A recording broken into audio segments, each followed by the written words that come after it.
আসসালামু আলাইকুম। কেমন আছেন সবাই? আশা করছি আল্লাহর রহমতে ভালো আছেন। আমরা সবাই ভালো আছি। আজকে আমি গরুর মাংস দিয়ে বানিয়ে দেখাবো গরুর মাংস টিকি অথবা স্বামী কাবাব। গরুর মাংসর স্বামী কাবাব বানানোর জন্য আমি এখানে প্রায় আধা কেজির বেশি গরুর মাংস নিয়ে নিয়েছি। আর গরুর মাংসর কাবাবটা বানাতে আমার লাগবে ছোলা বুটের ডাল। এখানে আমি প্রায় আধা কেজির বেশি নিয়েছি। এটা আমি প্রায় 2 ঘন্টা ভিজিয়ে রেখেছিলাম। এখন আমি সবগুলো একসাথে সিদ্ধ বসিয়ে দেব।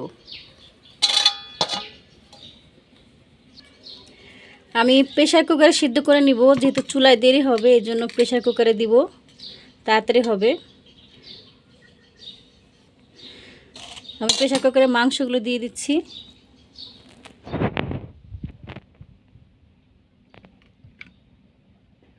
গরুর মাংসগুলো আমি দিয়ে দিলাম। এর সাথে আমি ডালগুলো দিয়ে দিব। বিসমিল্লাহ।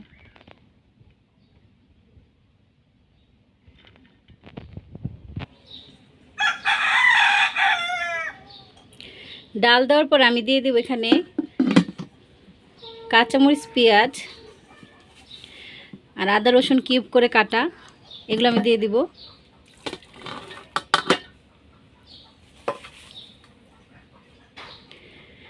আর দিয়ে দেব কিছু মশলা, তেজপাতা, দারচিনি, এলাচ।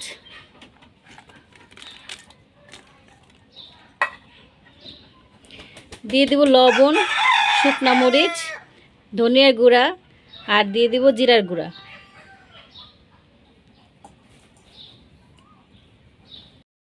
আর এর মধ্যে আমি কয়েকটা আস্ত জিরে দিয়ে দিলাম।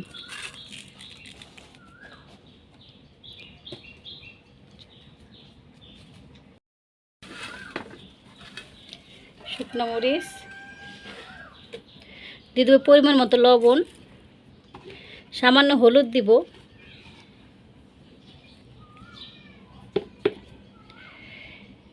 আর সামান্য পানি দিয়ে আমি এটাকে সিদ্ধ বসিয়ে দিব।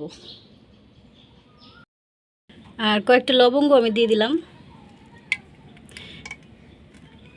দিয়ে ঢেকে আমি এখন গ্যাসের চুলায় বসিয়ে দিব। প্রায় 2 থেকে 3টা সিটি দিয়ে নিব, তারপর আমার গরুর মাংসটা সিদ্ধ হয়ে যাবে। আর এই যে প্রেসার কুকার আমি মাংসটা সিদ্ধ বসিয়ে দিয়েছি। সিদ্ধ হওয়ার পরে আমি আপনাদেরকে দেখাচ্ছি। আমার কাবাবের মাংসটা আর ডালটা সিদ্ধ হয়ে গেছে। আমি এগুলোকে এখন ব্লেন্ড করে নিব। আর এগুলোকে কিন্তু বেশি গরমভাবে ব্লেন্ড করা যাবে না, হালকা ঠান্ডা করে নিতে হবে। তাহলে আমি ব্লেন্ড করার পরে দেখাচ্ছি।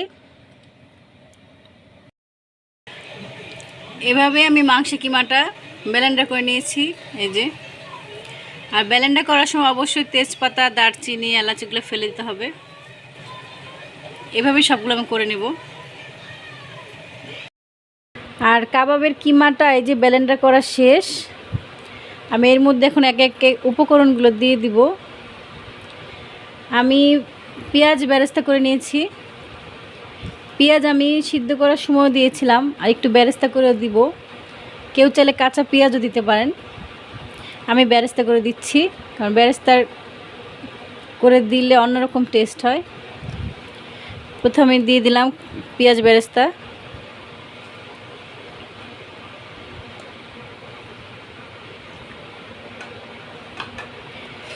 আর এরপরে দিয়ে দিব আমি কাঁচামরিচ কুচি। এখানে আছে আমার গরম মশলার গুঁড়া, আর এখানে আছে জিরার গুঁড়া, আর এখানে আছে আমার এই যে জয়ত্রী, জয়ফল, এগুলো আমি গুঁড়া করে নিয়েছি। আর দিয়ে দেবো একটু লেবুর রস। কাঁচামরিচ চাইলে আপনারা দিতেও পারেন, নাও পারেন। আমি একটু কম ঝাল দিব, যেহেতু বাচ্চারা খাবে। আপনারা চাইলে যে যেমন ঝাল খায় আর কি। মরিচ কিন্তু আমি সিদ্ধ করার সময় দিয়েছি।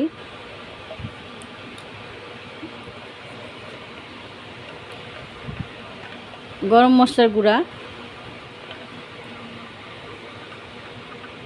জিরার গুঁড়া, আর দেব জয়ত্রী, জয়ফলের গুঁড়া।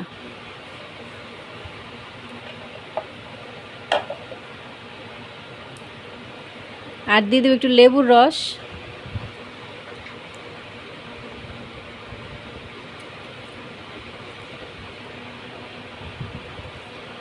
আর লবণ আমি প্রথমেই দিয়েছি, লবণ লাগলে দিব সামান্য।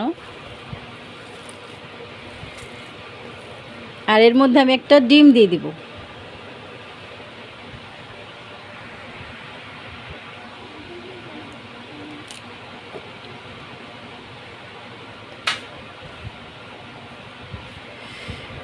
ডিমটা দিয়ে আমি এখন এটাকে ভালো মতো মিক্সড করব।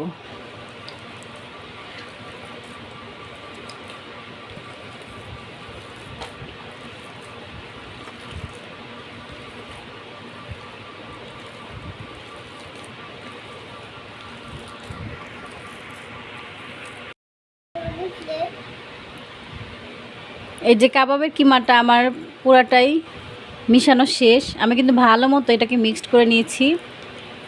একেবারে ভালো মতো মিক্সড করতে হবে। আর কিমাটা যদি খসখসা হয় তাহলে কিন্তু একটি ডিমে হবে না, 2টি ডিম দিতে হবে। আর যদি এরকম সফট হয় তাহলে একটি ডিমে হয়ে যাবে।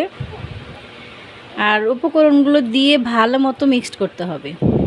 আমি কিন্তু ভালো মতো মিক্সড করে নিয়েছি। এখন আমি এটাকে বানাবো। আমি একটি বানিয়ে দেখাচ্ছি। যার যেমন ইচ্ছা ওইরকম সাইজ করে বানাতে পারেন। আমি একটি শামি কাবাব বানিয়ে দেখাচ্ছি।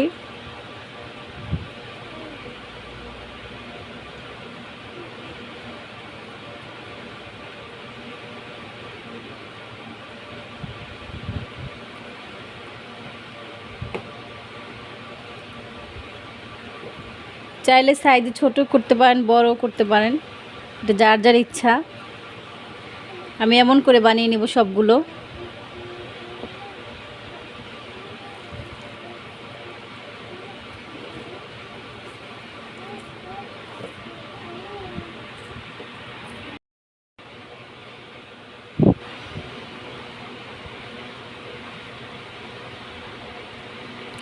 এভাবে আমি সবগুলো কাবাব বানিয়ে নিচ্ছি। দেখতে কিন্তু সুন্দর হয়েছে মাশাআল্লাহ। খেতে অবশ্যই অনেক ভালো হবে ইনশাল্লাহ। সবাই এরকম বাসায় অবশ্যই বানিয়ে খাবেন।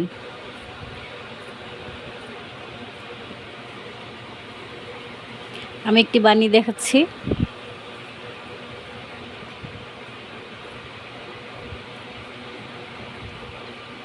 সাইজটা যার যার মতো, যে যেমন সাইজ চায় ছোট বড় করে নিতে পারবে।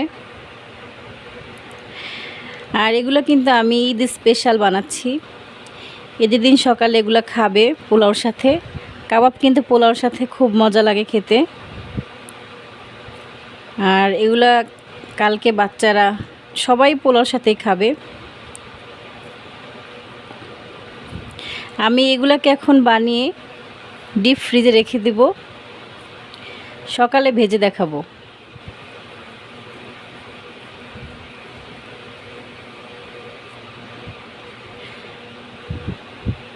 কাবাবগুলো কিন্তু আমি রাতে বানাচ্ছি।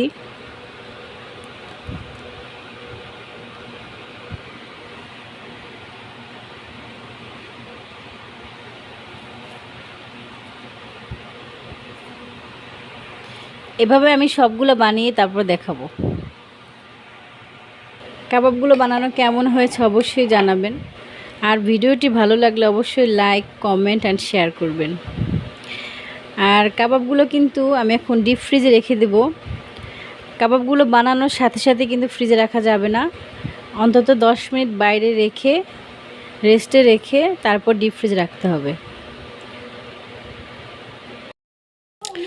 আর এই যে আমার গরুর মাংসের শামি কাবাবগুলো রাতে ডিপ ফ্রিজে রেখেছিলাম, এখন বের করলাম, একটা দেখাই।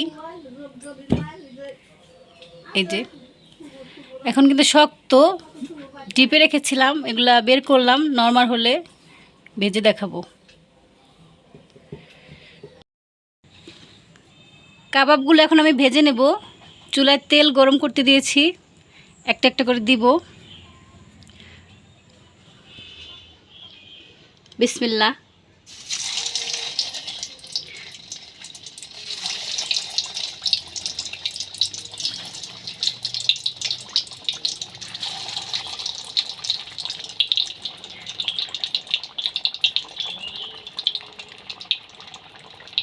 কাবাবগুলো ডুবো তেলে ভাজলে ভালো হয়, আর তেলটা বেশি গরম না হওয়ার আগে দিলে ভালো হয়। কাবাবগুলো আমি সবগুলো একসাথে ভেজে দেখাবো। 4টা কাবাব আমি দিয়েছিলাম তেলে, এই কাবাব 4টা ভাজা শেষ। এখন আমি এভাবে সবগুলো ভেজে নেব। আর সবগুলো কাবাব আমার ভাজা শেষ। এভাবে আমি সবগুলো কাবাব ভেজে নিয়েছি। আর গরুর মাংসের স্পেশাল স্বামী কাবাবগুলো কেমন হয়েছে অবশ্যই। আর এই যে গরুর মাংসের স্পেশাল স্বামী কাবাব আমার ছেলেকে দিলাম।